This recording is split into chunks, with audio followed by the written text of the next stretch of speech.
இப்போ நாம் சொன்னோம் எல்லாருக்கும் வந்து இப்படி அம்பாளுடைய கிருபையை இப்படி ரசிக்கிற அளவுக்கு நாமல் இப்படி ஒரு பிறவியா, ஏற்கனவே சொன்ன மாதிரி தான் சத் சங்கம்னு ஒன்று இருக்குது.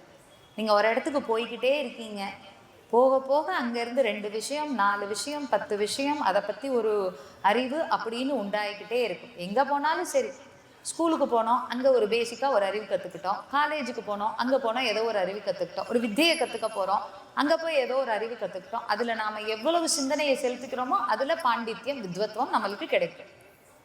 ஸோ அதே போல தான் சத் சங்கமும். முதல்ல ஒரு அறிமுகம் ஆகணும், யாரோ ஒரு அடியாரோட இதே இறை சிந்தனையில் இருக்கிறவங்களோட நம்மளுக்கு ஒரு அறிமுகம். அப்புறம் அது நம்மளை அதுவே வந்து இழுத்து கொண்டு செல்கிறது. ஸோ இதை ரொம்ப அழகாக முத்துசுவாமி தீட்சிதர் ரொம்ப அழகான ஒரு கிருதியில் எடுக்கிறார். இப்போ அம்பாள் வந்து அந்த மாதிரி இருக்கிறவங்களுக்கு மட்டும்தான் அருள் செய்வாளா? பாமர ஜனபாலினி அப்படின்னு ஒரு அழகான கிருதி உண்டு. பாமர ஜனபாலினி, ரொம்ப பாமரராக இருக்கக்கூடிய ஜனங்களுக்கும் அவ வந்து பரிபாலனம் பண்ணுவாள். ஸோ அந்த மாதிரியான ஒரு பாவத்திலேயே அம்பாலால் இருக்க முடியும். இந்த முத்துசுவாமி தீட்சிதர் அவங்களுடைய வாழ்க்கையை சொல்லணும் அப்படின்னா ரொம்ப அருமையான ஒரு சரித்திரம். முத்துசுவாமி தீட்சிதர் நம்மளுடைய தமிழ்நாட்டிலே பிறப்பெடுத்தவர். தமிழ்நாட்டில் வைத்தீஸ்வரன் கோயிலில் பிறப்பெடுத்தவர். அங்கே உள்ள முருகப்பெருமானுடைய பெயரை வந்து அவருக்கு சூட்டுகிறார்கள். முத்துக்குமார சுவாமி அப்படிங்கிறது அவருடைய இயற்பெயர். பின்னாடி அவர்கள் வந்து முத்துசுவாமி தீட்சிதராக அப்படி வளர்ந்தாங்க. ஸோ அவர்களுடைய பரம்பரை இதே மாதிரி தான், நிறைய பெரிய வித்வான்கள் நிறைந்த பரம்பரை. அப்போ அவங்கள கொண்டு போய் காசியில் கொண்டு போய் ஒரு ஸ்டேஜுக்கு மேலே அந்த காலத்தில் எப்படி இருந்ததுன்னா கொண்டு போய் குருகுலத்தில் விட்டுருவாங்க. நீங்கள் கல்வி கற்றுக்கிட்டதுக்கு அப்புறம் தான் அடுத்த வேலை. நீங்கள் அந்த இதில் தெளிவானா மட்டும்தான் அடுத்து உங்களுடைய வாழ்க்கையை நீங்கள் வாழ முடியும். இந்த லௌகீகத்தை ஃபேஸ் பண்ணணும்னா முதல்ல நீங்கள் ஆன்மீக அறிமுகம் உங்களுக்கு இருக்கணும். இப்போ எப்படி சொல்கிறோம், ரிவர்ஸில் சொல்கிறோம், 40 வயசில் கோயிலுக்கு போனால் போதும், குழந்தைங்க வரணும் இந்த மாதிரி விஷயங்களுக்கு, அவங்க தெரிஞ்சுக்கணும். இதெல்லாம் இந்த வயசில் தெரிஞ்சுக்கல அப்படின்னா எப்போ போய் தெரிஞ்சுக்க போகிறோம்? அவர்களுக்கு தெரிய வேண்டும். கோயிலுக்கு வரணும், வந்து அமைதியாக இருக்கணும். சொல்லுவாங்க, நம்ம இப்போ சொன்னமே வசன்யாதி வாக்தேவதைகள்னு ஸ்ரீசக்கர பிரதிஷ்டை பண்ண இடத்துல எல்லா யோகினிகளும் இருப்பாங்க. அந்த மாதிரி இடங்களுக்கு போனால் பேசக்கூடாது.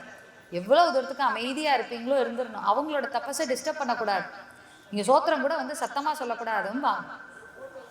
காமாட்சி அம்மன் கோயிலில் காஞ்சியில் வந்து ஒரு லெவலுக்கு மேலே உள்ளே போயிட்டோம்னா அந்த மண்டபத்தில் நின்று சத்தம் பண்ணக்கூடாது, பாடல் பாடக்கூடாது, ஸ்தோத்திரம் சொல்ல மானசீகமாக சொல்லணும். ஏன்னா இந்த தேவதைகள் எல்லாம் இந்த யோகினிகள் எல்லாம் அங்கே உட்கார்ந்து அம்பாலை நோக்கி தியானம் தவம் பண்ணிட்டு இருக்காங்க. ஸோ இதெல்லாம் இந்த குழந்தைகளுக்கு தெரியணும். இந்த வயசில் தெரியலன்னா வேற எப்போ தெரிய போகிறது அவங்களுக்குலாம்? ஸோ இப்படி நீங்கள் இப்போ இதை ஊட்டி வளர்க்கலைன்னா ஒன்றுமே பண்ண முடியாது. அப்படி முத்துசுவாமி தீட்சிதரை கொண்டு போய் காசியில் கொண்டு போய் விட்டாச்சு. காசியில் குருகுலம் அவங்களுக்கு சமஸ்கிருதம் சங்கீதம் அதுக்கப்புறம் வந்து வேதாபியாசம் எல்லாம் பண்ணிட்டு இருக்கும்போது அவர் குரு சொல்கிறார், போதும்பா நீ நல்லா படிச்சுட்டு நீ இதோட வந்து நீ திருப்பியும் ஊருக்கு போகலாம், அங்கே போய் அங்கே மக்களுக்கு சங்கீத சேவை பண்ணி திருப்பியும் தெற்கு நோக்கி அனுப்பிச்சி விடுறார். ஸோ அப்படிப்பட்ட சூழ்நிலையில் போய் கங்கையில் போய் மூழ்கி ஸ்நானம் பண்ணிக்க போகிறார் முத்துசுவாமி தீட்சிதர். அப்போ அவருக்கு மூழ்கிட்டு அங்கேருந்து எந்திரிக்கும் போது கையில் ஒரு வீணை கிடைக்கிது. வீணையோட வெளியில் வர்றார் முத்துசுவாமி தீட்சிதர். பார்த்தேன்னா சங்கீத மும்மூர்த்திகள் பார்த்தோம் அப்படின்னா இன்றைக்கி யாருன்னே தெரியாது. நான் நிறைய பேர்கிட்ட கேட்கும்போது தியாகராஜ பாகவதர்னா சினிமாவில் ஒரு தியாகராஜ பாகவதர் அவங்க வருவாங்க, அவங்களும் ரொம்ப அருமையாக பாடுவாங்க, அவர்கள் பாடல் ரொம்ப நல்லா இருக்கும். ஆனால் தியாகராஜ சுவாமிகளை பற்றி யாருக்கும் தெரியலை. இது ஒரு மிகப்பெரிய வருத்தம். ஸோ குழந்தைங்களுக்கு நாம் சொல்லிக் கொடுக்கணும், இப்படி நம்மளுடைய பாரம்பரியம், இதுதான் நம்மளுடைய பண்பாடு, இது ரொம்ப அவசியம். இப்போ நீ தெரிஞ்சுக்கணும். அதிதி தேவோ பவன்னான்னு சொல்லி கொடுத்தாதான் வீட்டுக்கு வர விருந்தினர்களை பார்த்தோன்னா ஒரு சொம்பு தண்ணியாவது எடுத்துக்கொண்டு போய் அந்த குழந்தை கொடுக்கும், வாங்க மாமா இங்கே உட்காருங்கன்னு சொல்லும். யாரா வந்திருக்காங்கம்மா, அது கூட நிறையா குழந்தைங்க சொல்கிறதில்ல, இப்படி பார்த்துட்டு போயிடுது, ஃபோனை பார்த்துட்டே போயிடுது. ஸோ இது எங்கேருந்து வந்தது? நம்மக்கிட்ட இருந்தால் வந்தது. ஸோ அப்படி ரொம்ப அருமையாக முத்துசுவாமி தீட்சிதருக்கு ஒரு வீணை கிடைக்குது. அந்த வீணையை வந்து எடுத்துகிட்டு வரார். அந்த வீணையில் நிறைய விசேஷம் உண்டு. சாக்ஷாத் சரஸ்வதி தேவியே அந்த வீணையை அவர்கிட்ட வந்து கொடுத்ததாக ஒரு ஐதீகம். காசியிலேருந்து எந்திரிக்கும் போது அப்படி வித்வத்தோடு எந்திரிக்கிறார். அப்போது அந்த வீணையில் வந்து நிறைய ஸ்பெஷாலிட்டிஸ் உண்டு. வீணைனாலே ரொம்ப சிறப்பு. வீணாவாத்தியம் வந்து ரொம்ப சிறப்பான ஒரு வாத்தியம். ஸோ அதில் வந்து ஸ்ரீராம அப்படின்னு எழுதி இருக்கக்கூடிய அந்த வீணையில் பார்த்துருந்தீங்கன்னா தெரியும். இந்த பக்கம் ஒரு கடை இருக்கும், ஒரு பெரிய உருண்டை வடிவத்தில் ஒன்று இருக்கும், நடுவில் ஒரு தண்டு போல் ஒன்று இருக்கும், இந்த பக்கத்தில் மடியில் நாம் தூக்கி வாசி வைக்கிறமான ஒரு குடம் இருக்கும், இந்த பக்கம் பார்த்தீங்கன்னா ஒரு யாழி இருக்கும். இது வந்து கீழே நோக்கி இப்படி கவர்ந்த முகத்தில் இருக்கும். அவர் வச்சிருந்த வீணையில் இந்த யாழி மேல் நோக்கி முகமாக இருந்ததாக ஒரு ஐதீகம். இன்றைக்கும் அந்த வீணை இருக்குது கோயம்புத்தூரில். அவர்களுடைய வழி வந்தவர்களுடைய இல்லத்தில் வந்து இன்றைக்கும் அது இருக்கிறதாக கூறப்படுகிறது. ஸோ அப்படி இந்த முத்துசுவாமி தீட்சிதருக்கு அதை வாங்கிட்டு அங்கேருந்து வர்றார். சாக்ஷாத் சக்தியை நினைச்சே, சாக்தத்தில் மிகவும் பூர்ணவர், ஸ்ரீ வித்யா உபாசனை பண்ணக்கூடியவர். அப்படி அங்கேருந்து தெற்கு நோக்கி வருகிறார். அவரை பற்றி சொல்லணும்னா எக்கச்சக்கமான விஷயங்கள் சொல்லலாம். ஸோ அப்படிப்பட்ட ஒரு உன்னதமான ஒரு பக்தி ஸ்ரத்தையான ஒரு மகான் அவர். சங்கீதத்தில் நிறைய தாந்திரிக விஷயத்தில் சொன்னவர். நவாவரண கிருதி அம்பாவர் கமலாம்பாள் நவாவரண கிருதிகள் எழுதினது அவர் தான். ஷோடச கணபதி கிருதிகள் எழுதினது அவர் தான். நிறைய இருக்குது அதை பற்றி. சங்கீதம் தெரிஞ்சவங்களுக்கு நிறைய அவரை பற்றி தெரியும். ஸோ அப்படி முத்துசுவாமி தீட்சிதர் வந்து இங்கே தெற்கு நோக்கி வரும்போது ஒரு முறை அவரை பற்றி ஒரு சுவாரஸ்யமான விஷயம் ஏற்கனவே பார்த்தோம். நம்மளுடைய மகாராஜா பாஸ்கர சேதுபதி அவர்களுக்கும் ஒரு சின்ன தொடர்பு என்ன அப்படின்னா, அவருடைய தம்பி பையன் சின்னசுவாமி தீட்சனுடைய பையன் சுப்பராம தீட்சிதர் வந்து பாஸ்கர ராஜா சேதுபதிக்கு வந்து மிக ஒரு நல்ல நட்புடன் இருந்தவர் அப்படிங்கிறத நாம் பார்த்தோம். இந்த முத்துசுவாமி தீட்சிதர் எப்படிப்பட்ட பரம்பரையோட தொடர்பு இருந்துங்கிறதுக்காக சொல்ல வரேன் நான். ஸோ முத்துசுவாமி தீட்சிதர் வந்து அங்கேருந்து வர்றார். இவங்கெல்லாம் எட்டயாபுரம் மகாராஜா கிட்ட சமஸ்தானத்தில் இருக்காங்க, வித்வானா இருக்காங்க. ஸோ அங்கேருந்து இங்கே எட்டயாபுரத்துக்கு வருகிறார். எதற்காக வருகிறார்னா, அந்த சின்னசுவாமி தீட்சிதருக்கு கல்யாணம் திருமணமாக இருக்கிறது, அதற்கு வருகிறார். வரும்போது என்ன ஆகுதுன்னா, எட்டயாபுரத்தை சுற்றி பார்க்குறார். இன்றைக்கும் போனீங்கன்னா அந்த பிரதேசம்லாம் வறண்டு போன பூமியாக தான் இருக்கும். எல்லோரும் பார்த்துருப்பீங்கன்னு நினைக்கிறேன். ஸோ அப்படிப்பட்ட ஒரு பூமி அந்த காலத்தில் மிக பஞ்ச காலத்தில் இருக்கும்போது வருகிறார். மக்கள் எல்லாம் கிட்ட கேட்குறாங்க, சுவாமி எங்கள் ஊரில் மழையே இல்லை சுவாமி, ஏதாவது பண்ணுங்க அப்படின்னு சொல்லும் போது முத்துசுவாமி தீட்சிதர் அங்கேருந்து வரும்போது ஒரு அழகான கிருத்தியை அம்பாள் மேலே ஏற்றார். அமிர்தவர்ஷினி அப்படின்னு அமிர்தவர்ஷினி ராகத்தில் இன்னைக்கு தெரியும். அமிர்தவர்ஷினி ராகம் பாடினா மழை பெய்யும் அப்படின்னு ஒரு ஐதீகம். இந்த பாடலை பாடி முடித்த உடனே என்ன ஆச்சு அப்படின்னா, மழை ஜோன்னு கொட்டுச்சு. பிரத்யக்ஷமா எல்லா மக்களும் பார்த்த ஒரு விஷயம். எதுக்கு சொல்ல வரேன்னா, ஆன்மீக செயல்களுக்கு, மனசார செய்யக்கூடிய செயல்களுக்கு, இந்த மாதிரி வித்தைகளுக்கு கர்நாடக சங்கீதங்கிறது சும்மா கிடையாது. ஸ்வர தேவதைகளை நீங்கள் எப்படி பாடுறீங்களோ அப்படித்தான் பலனும் இருக்கும். அதே போல் அவர் அமிர்தவர்ஷினி பாடின உடனே அங்கே மழை கொட்டுன்னு கொட்டுச்சு, நிற்கவே இல்லை. திருப்பியும் மக்கள் போய் பிரார்த்தனை பண்ணி அதை வந்து திருப்பியும் அதே ராகம் பாடி அதை நிற்க வைக்கிறதாக ஒரு ஐதீகம் எட்டயபுரத்தில் இருக்குது. அங்கேருந்து வந்த முத்துசுவாமி தீட்சிதர் தன்னுடைய கடைசி காலங்களில் எட்டயபுரத்திலே கழித்தார். அங்கே ரொம்ப அருமையான கிருத்திகளை நிறைய இயற்றுகிறார். கடைசியாக அவருடைய சமாதி நேரத்தில் கூட வந்து ஒவ்வொரு அம்பாலையும் குறித்து பாடியிருக்கார். நீலாயதாட்சி நாகப்பட்டினத்தில், காசி விசாலாட்சி பற்றி, அன்னபூர்ணாவை பற்றி பாடியிருக்கார். அதே போல் நம்மளுடைய மதுரை மீனாட்சி அம்மனை பற்றி பல கிருத்திகள் எழுதியிருக்கார். ஸோ அப்படிப்பட்ட கிருத்திகளில் மீனாட்சி அம்மனை பற்றி வரக்கூடிய கிருத்தி ரொம்ப அழகான ஒரு கிருத்தி, மீன லோக்ஷனி மீன பாப்பமோஷனி அப்படின்னு சொல்லிட்டு அந்த கிருத்தியை கடைசியாக பாட சொல்லி கேட்கிறார். பாடி கேட்டே இருக்காங்க. அவங்களுடைய சிஷ்யர்கள்லாம் பாட பாட பாட கடைசியாக சிவே பாகி அப்படின்னு சொல்லிட்டு அப்படியே சரிஞ்சிடுறார். இது வந்து அவருடைய சரித்திரம். மிக அருமையான மகான்கள் வந்து அப்படிப்பட்ட மகானுடைய வழி வந்தவர் சுப்பராம தீட்சிதர். அவருடைய நம்ம மகாராஜா சேதுபதி பாஸ்கர சேதுபதி அவர்கள் தேரும்போது அவருக்கும் தேவி உபாசனை பண்ணணுங்கிற ஆசை வருது. எதுக்கு சொல்ல வரேன், நாமளும் அது மாதிரியான தொடர்புகளை உருவாக்கி கொள்ள வேண்டும். வாழ்க்கையில் நான் நல்லா இருக்கணும், இதெல்லாம் எனக்கு தெரிஞ்சுக்கணும்னு நினச்சா என்ன பண்ணணும்? முதல் விஷயம், இது சம்மந்தப்பட்ட இடத்துக்கு நம்ம போக ஆரம்பிக்கணும். எங்கேயோ போய் உட்கார்ந்துட்டு நாமெல்லாம் என்னத்தையோ பண்ணிட்டு இருந்தோம்னா எப்படி நம்ம வாழ்க்கையில் உயரது? அடுத்த நிலைக்கு எப்படி போகிறது? இந்த சிந்தனை நாம் ஒவ்வொரு நாளும் ஓட்டிக்க வேண்டாமா? ஸோ கண்டிப்பாக நாம் இந்த மாதிரியான ஆன்மீக தொடர்புகளை எப்போதுமே நாம் வந்து உருவாக்கி கொண்டே இருக்க வேண்டும். அது மிகவும் முக்கியம். இதற்கு அடுத்ததாக நாம் பார்க்கணும் அப்படின்னா, மிக முக்கியமான ஒரு தேவி உபாசகரை நான் சொல்லலைன்னா இன்னைக்கு இதே வந்து கம்மி தான். அபிராமி பட்டர் அனைவருக்கும் தெரிஞ்ச ஒரு மிகப்பெரிய மகான்.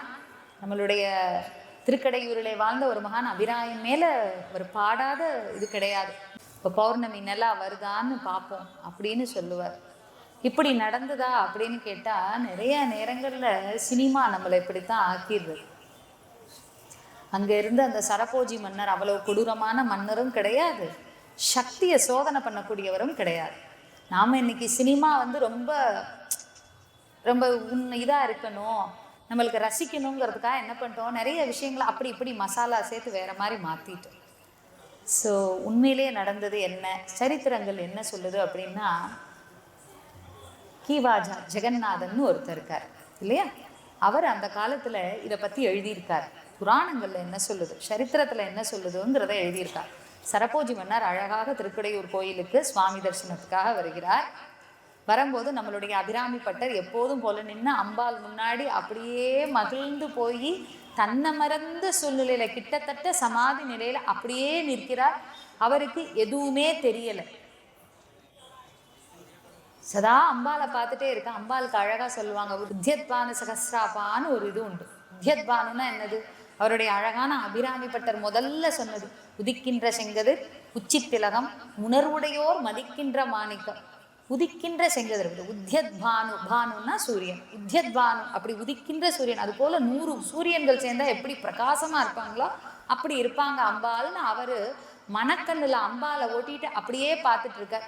இங்க ஒரு ராஜா வர்றார், படை வருது, மேல தாளங்களோட வர்றாங்க, நிறைய மக்கள் வர்றாங்க, நிக்கிறாங்க. சரபோஜி மன்னர் பார்க்கறாரு, எல்லாரும் வணக்கம் சொல்றாங்க. இவர் மட்டும் நம்மளை பார்த்து ஒண்ணுமே சொல்ல மாட்டேங்கிறாரு, அப்படியே நிக்கிறார். பக்கத்துல இருக்கிற யார் சுவாமி இவர், ஏதோ பித்தர் சுவாமி, இவர் இப்படியே தான் இருப்பார் அப்படின்னு. பித்தரா, பேசாம விட்டுட்டார். சுவாமி தரிசனம் முடிகிற வரை அவர் வந்து சாட்சாத் அந்த கண்ணை இமைக்கவும் இல்லை, அம்பாள்கிட்ட இருந்து எடுக்கவும் இல்லை, அப்படியே பார்த்துட்டே இருக்காரு. அங்க இருந்து பார்த்ததுக்கப்புறம் பக்கத்துல மகாராஜா வரும்போது மகாராஜா கேட்கிறார். அப்பதான் கண்ணை திறக்கிறார். கண்ணை திறந்தோன்னே கேட்கிறார், இன்னைக்கு என்ன திதி. அவர் அவ்வளவு நேரம் அந்த கோடி சூரிய பிரகாசத்தை பார்த்துட்டு இருந்தார். என்ன திதின்னு சொல்லியிருப்பார், பௌர்ணமின்ட்டு. இன்னைக்கு அமாவாசை முடிஞ்சு அடுத்த நாள். அப்போ உண்மைதான், பித்தர் தான் இவர் அப்படின்ட்டு அவர் கிளம்பி போயிட்டார். இவ்வளோதான் நடந்தது. நம்ம அதுக்குள்ளே தீயெல்லாம் பொருத்தி வச்சு கட்டமெல்லாம் கட்டி பயங்கரமாக மியூசிக்லாம் போட்டு அது வேற மாதிரி ஆக்கிட்டு. ஆனால் இதற்கு அடுத்து நடந்த நிகழ்வுகளை கண்டிப்பாக, அப்போ ஏங்க அபிராமி அந்தாதி எழுதினாரு, இத்தனை பாடல்கள் எழுதினாரு, எதற்காக எழுதினாரு, யாருக்கிட்ட ப்ரூஃப் பண்ணாரு. இவரும் வீட்டுக்கு போயாச்சு, அவரும் வீட்டுக்கு போயாச்சு. போனதுக்கப்புறம் இவருக்கு கனவுல வந்து தட்டுது, மகாராஜா தோணுது, அபிராமி அம்மை வர்றாங்க. அங்கே இருந்து வந்து இவர் சொல்றாரு, இன்னைக்கு பௌர்ணமிங்கிறாரு.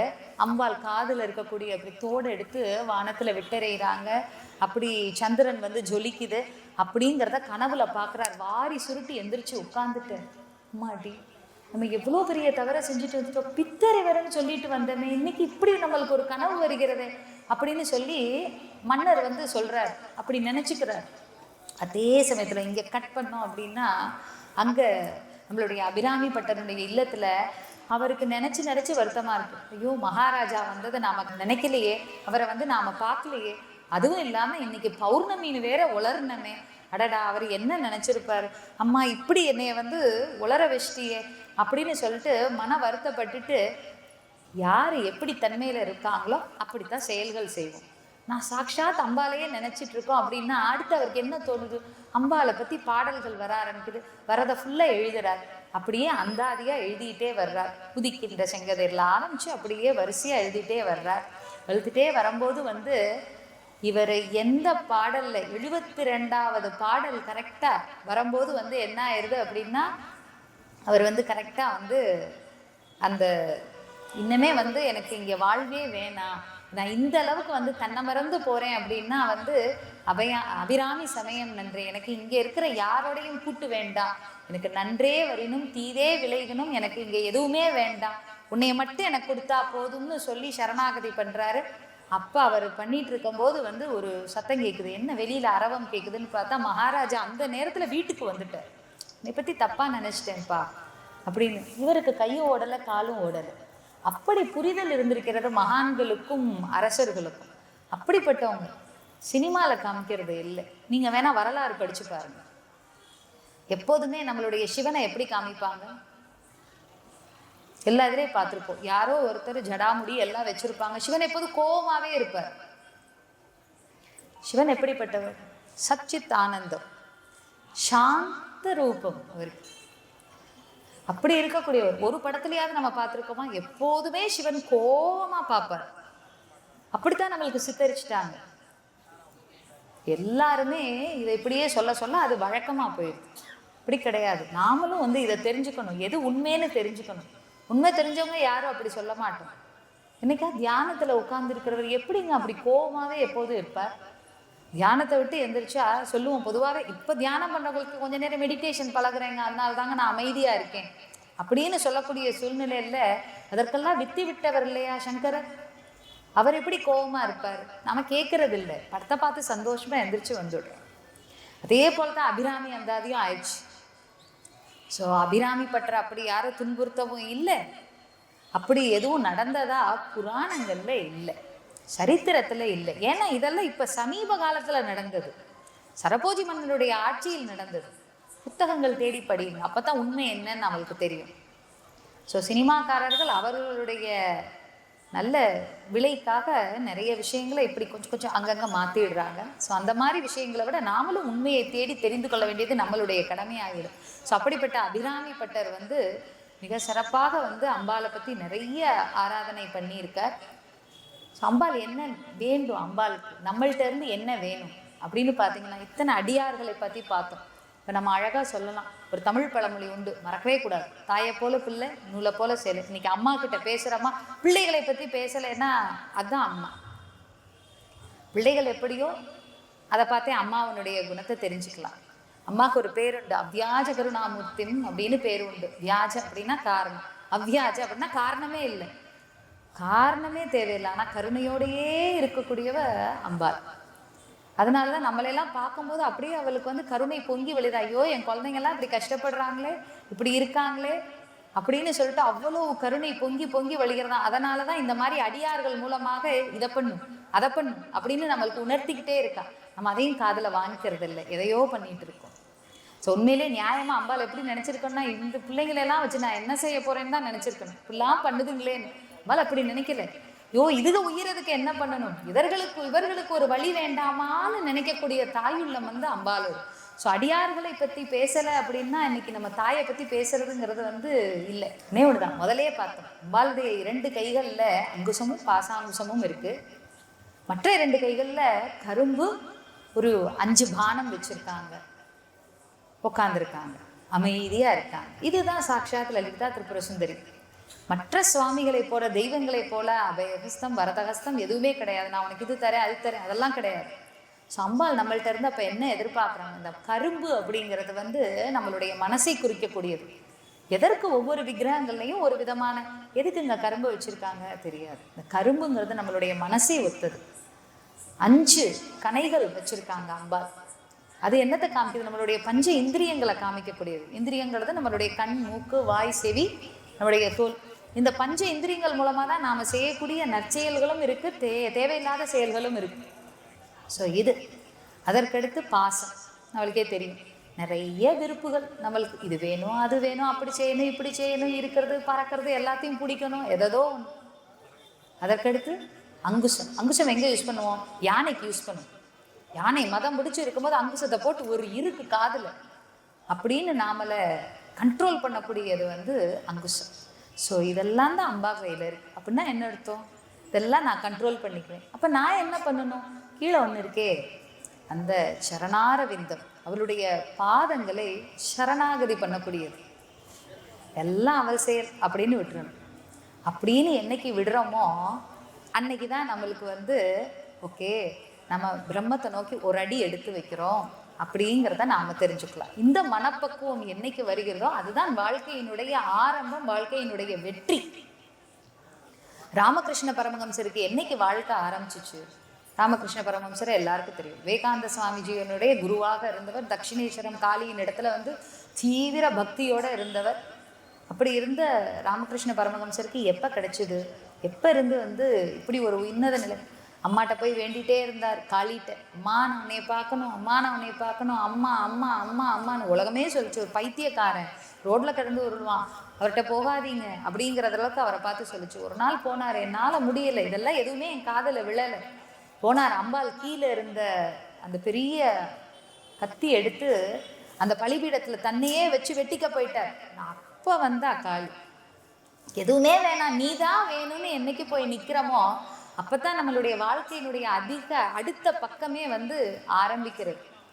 இந்த சரணாகதியை நாம அம்பாள்கிட்ட கொடுத்துட்டோம் அப்படின்னா அவ பார்த்துப்பா, எல்லாத்தையுமே நடக்கிற எல்லாத்தையுமே அவ பார்த்துப்பா, நாம எதுவுமே பண்ண தேவையில்லை.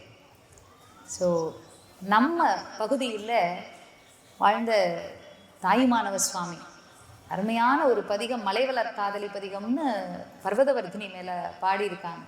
ரொம்ப அருமையான பதிகம், வாய்ப்பு கிடைத்தா படித்து பாருங்க. தாய்மானவருடைய இது எல்லாமே ரொம்ப அருமையான படைப்புகள் இருக்கு. அதில் அம்பாளை பற்றி எழுதின, இங்கே பர்வதவர்தினி அம்மனை பற்றி எழுதின ஒரு அழகான ஒரு பாடல். அதில் ஒரு வழி உண்டு, பூரணி புராதனின்னு ஆரம்பிக்கக்கூடிய அழகான பாடல். அந்த பாடல்ல கடைசி 2 வரி, நாரணி மனாதீத நாயகி குணாதீத நாதாந்த சக்தி என்று உள்நாமமே உச்சரித்திடும் அடிய நாமமே நான் உச்சரிக்க வசமோ.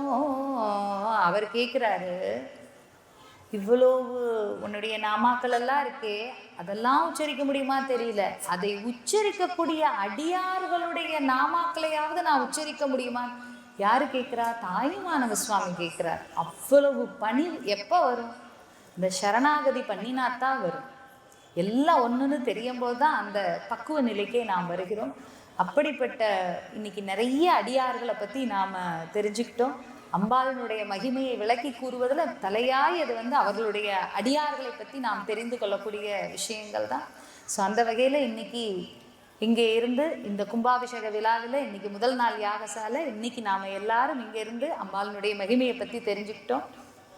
இந்த அடியார்களை பற்றியும் நிறையா இன்னும் கோடானு கோடி அடியார்கள் இருக்கிறாங்க. நாம் இன்னைக்கு பார்த்தது அதில் ஒரு துளி. அந்த துளியை வந்து நான் இங்கே இருந்து எனக்கு பேசுகிறதுக்கு எனக்கு வாய்ப்பு கிடைச்சது எனக்கு ஒரு மகாபாகியம்.